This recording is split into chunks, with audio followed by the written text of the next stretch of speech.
Magnum opus, work of genius, masterpiece, work of art जैसे शब्द बने ही थे नमित मल्होत्रा द्वारा बनाई जा रही रामायण मूवी के लिए। पहले रामायण का इंट्रोडक्शन की म्यूजिक और विजुअल्स ने दिल में घर बना लिया था और अब हनुमान जयंती के पावन अवसर पर प्रभु श्री राम जी की ग्लिम्स देखकर मन सच में तृप्त हो गया। हर फ्रेम में भव्यता है, हर सेकंड में श्रद्धा है और सबसे बड़ी बात, इस फिल्म का स्केल किसी बिग बजट हॉलीवुड मूवी से कम नहीं लग रहा। और डिटेल तो भाई जैसे हर एक फ्रेम में मौजूद है। जैसे जब श्री राम जी यहाँ पे स्वयंवर में भगवान शिव जी का धनुष उठाते हैं तो आप उसमें त्रिशूल का डिजाइन बना हुआ देख सकते हैं।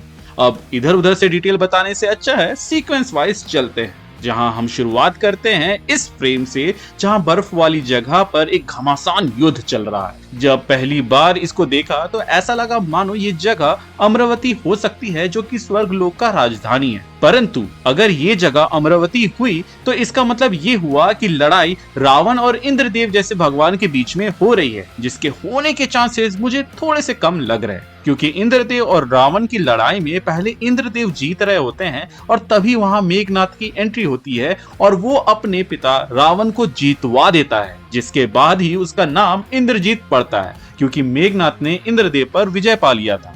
अब फिल्म मेकिंग का बेसिक रूल ये है कि जितना पावरफुल विलन होगा उतना पावरफुल हीरो। तो मेरे ख्याल से ये लड़ाई रावण का ऑरा फार्मिंग के लिए यूज किया जाएगा, ताकि बाहर के ऑडियंस को समझ में आए कि रावण किस बला का नाम है। अब अगर ये युद्ध रावण का इंट्रोडक्शन के लिए है तो उसमें रावण को जीतते हुए दिखाएंगे, ना कि उसके बेटे मेघनाथ को। तो इस लॉजिक को फॉलो करते हुए मैं इस कंक्लूजन में पहुंचा हूँ कि ये युद्ध कुबेर और रावण के बीच में हो रही है। कुबेर का राज्य कैलाश पर्वत के पास ही अलक नगरी में था, जो बर्फीले पहाड़ों में बताया गया है। वहां रावण की कुबेर के यक्षों और सेना से भयंकर लड़ाई होती है, जिसके अंत में रावण कुबेर को हरा देता है और उसका पुष्पक विमान छीन लेता है। और सहयोग से पुष्पक विमान हमें इस ग्लिम्स के अंदर देखने को मिला है एंड में, जो कि देखने में काफी बेहतरीन लग रहा है। इनफैक्ट अगर आप नोटिस करो तो रावण को जब यहाँ पर हमें चलते हुए पीछे से दिखाया जा रहा है तो पीछे में ये जो आर्किटेक्चर है ये टूटे हुए हैं या फिर कहें तबाह किए हुए हैं, जिससे हम ये कंक्लूड कर सकते हैं कि ये जंग के बाद का सीन होगा।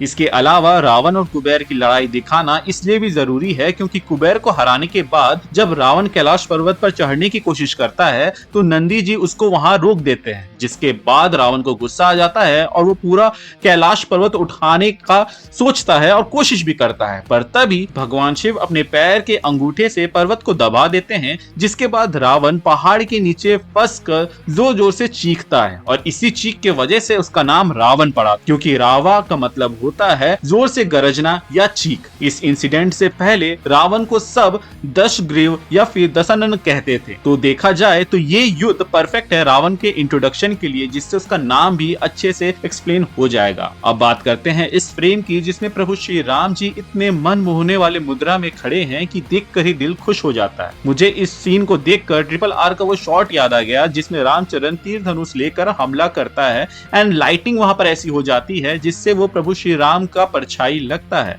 इस फ्रेम को रावण वाले युद्ध के बाद दिखाना डायरेक्टली ये कन्वे करता है कि अंधेरा चाहे कितना भी गहरा क्यों ना हो, सूर्योदय उसे खत्म कर ही देता है। और यहाँ पे वो सूर्योदय या फिर कहे वो उम्मीद की किरण प्रभु श्री राम है। यहाँ हम उन पंछियों को भी उड़ते हुए देखते हैं, जो कि एक काफी माइनर डिटेल है जिसको मैं यहाँ पे पॉइंट आउट करना चाहूंगा, क्योंकि जब थोड़ी सी कमी होती है तो हम नाराजगी और क्रिटिसाइज करने लगते हैं। तो जब ऐसे छोटे छोटे चीजों पे ध्यान देकर उसको दिखाया जा रहा है तो उसका अप्रिसिएशन भी बनता है। अब इसके बाद हम प्रभु श्री राम जी के ऊपर पुष्प की वर्षा देखते हैं, जो कि उनकी प्रजा उनके ऊपर कर रही होती है। ये सीन उनके गुरुकुल से वापस आने के बाद का हो सकता है मेरे ख्याल से। अब बात कर लेते हैं इस शॉट की, जो मुझे अच्छा लगा, पर कहीं ना कहीं अंदर से ऐसा लग रहा है कि ये और बेहतर होगा जब मूवी निकल कर आएगी। इस राक्षस को देखकर ऐसा प्रतीत होता है कि ये मारीच हो सकता है।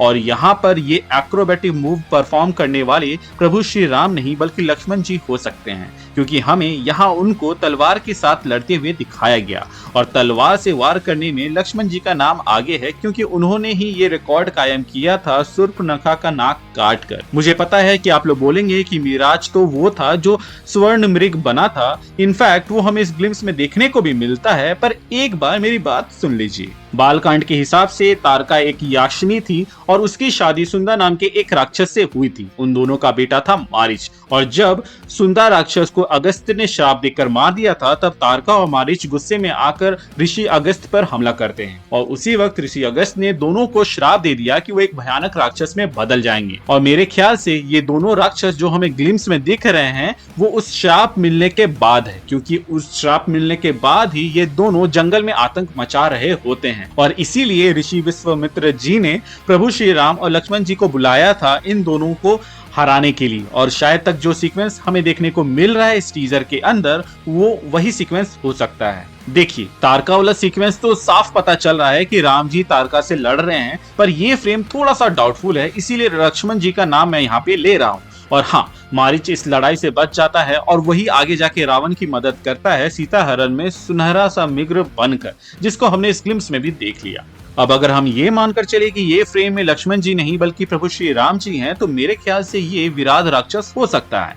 अब विराध ही क्यों, तो आप देखो कि यहाँ पर प्रभु राम जी तलवार से उसके ऊपर वार कर रहे हैं, वो यहाँ पर तीर धनुष का इस्तेमाल नहीं कर रहे। अब जिनको विराट की कहानी पता है वो जानते होंगे कि विराट को किसी भी अस्त्र या शस्त्र से नहीं मारा जा सकता। तो मेरे ख्याल से राम जी ने पहले अपने एरोज ट्राई किए होंगे और जब वो काम नहीं किया तो उन्होंने तलवार निकाल दिया और ये फ्रेम उसी चीज को दिखा रहा है।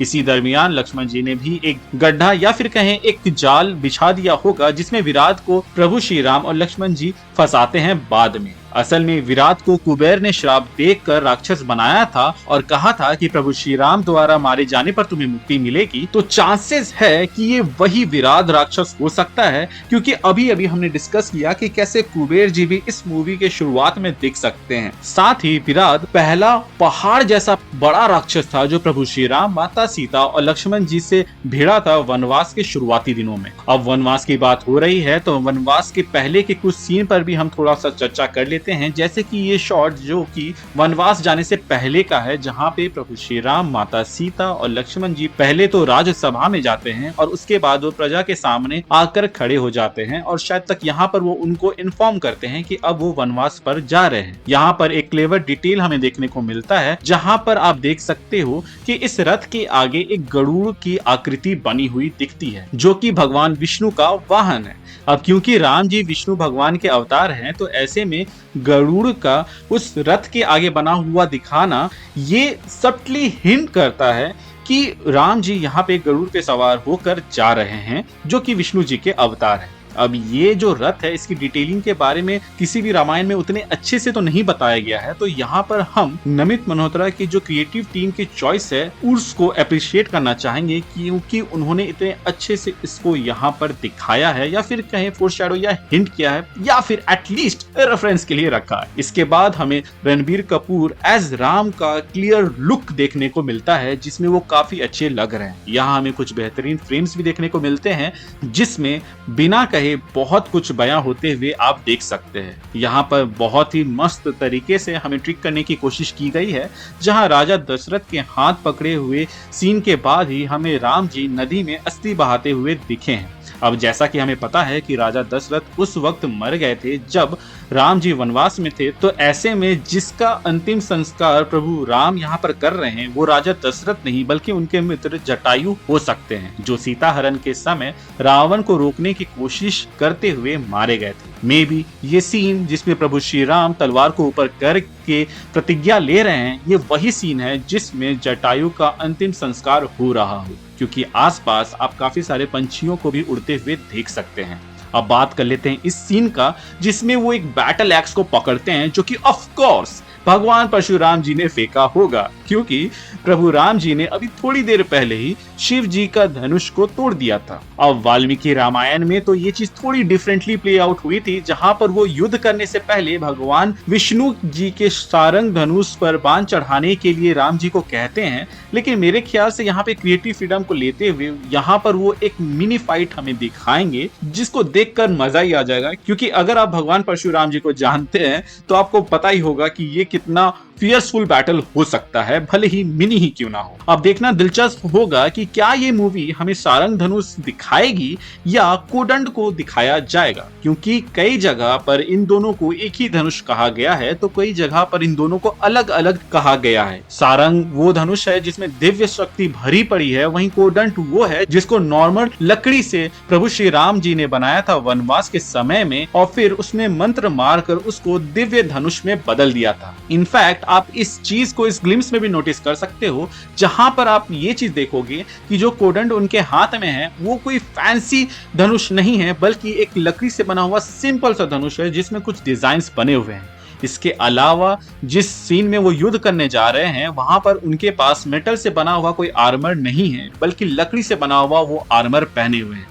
इसमें डिटेलिंग भी काफी अच्छी सी की गई है, जहां पे आप बीच में सूर्यदेव को बना हुआ देख सकते हैं, जो कि ये दर्शाता है कि राम जी सूर्यदेव के वंशज हैं, क्योंकि वो रघुवंशी थे। मेरे लिए ये लकड़ी से बना हुआ आर्मर भी बहुत ही बेहतरीन डिटेल था, जो कि शायद तक मैंने आज से पहले किसी भी विजुअल फॉर्म ऑफ रामायण में नहीं देखा। अब अगर आप ये सोच रहे हैं कि राम जी अकेले इतने प्रिपरेशन के साथ किससे भिड़ने जा रहे हैं, तो मेरे ख्याल से वो 14,000 राक्षस की सेना से अकेले भिड़ने जा रहे हैं। ये तब हुआ था जब शूर्पणखा ने नाक कटने के बाद उसने अपने भाई खर और दुष्यंत को राम पर हमला करने को कहा था। पहले तो 14 राक्षस भेजे गए थे और फिर पूरी सेना। और सेना की बात करें तो उसकी आबादी तकरीबन 14,000 थी, जो कि खर की सेना थी। राम जी ने लक्ष्मण को सीता माता को साथ में किसी सुरक्षित गुफा में जाने को कह दिया था और वो खुद अकेले लड़ने के लिए खड़े हो गए थे उस जगह पे। कुछ ही घंटों में उन्होंने पूरी सेना को खत्म कर दिया था और ये उनके बेस्ट सोलो बैटल में से एक है। तो इसके बिना तो मूवी बनने से रही, और इसीलिए मुझे लगता है कि ये क्लाइमेक्स से थोड़ा पहले होगा, जिसमें राम जी अकेले ही सबका वध कर देंगे और मूवी के एंड में रावण सीता माता का हरण कर लेगा और फिर अगले पार्ट में हमें रामायण का बाकी कहानी दिखाया जाएगा। गाइज, इस ग्लिम्स में और भी बहुत कुछ है, जैसे कि राजा दशरथ के आखिरी शब्द राम को सुन के प्रभु श्री राम के चेहरे का भाव बदलना, और ये बेहतरीन पुष्पक विमान जिस पर हम अभी भी बहुत कुछ बात कर सकते हैं, लेकिन आज के लिए बस इतना ही रहने देते हैं क्योंकि वीडियो काफी ज्यादा लंबी हो चुकी है। आपने कुछ ऐसा नोटिस किया हो जिसको हमने नहीं किया और इस वीडियो में नहीं बताया, तो कमेंट सेक्शन में जरूर बताइएगा। साथ ही ये भी बताइएगा कि आपको ये वीडियो कैसा लगा। अगर हमसे कोई गलती हुई हो तो उसको भी बता दीजिएगा, ताकि हम उसको रिपीट ना करें। बाकी हमारे तरफ से तो पूरी कोशिश थी कि हम इस वीडियो को अपने सच्चे मन और श्रद्धा के साथ बनाएं। वीडियो अच्छा लगा हो तो लाइक कीजिएगा और दोस्तों के साथ शेयर कीजिएगा, ताकि वो भी आपकी तरह इस वीडियो को एंजॉय कर सके। मिलते हैं एक नए वीडियो में नए टॉपिक के साथ, तब तक के लिए बाय बाय।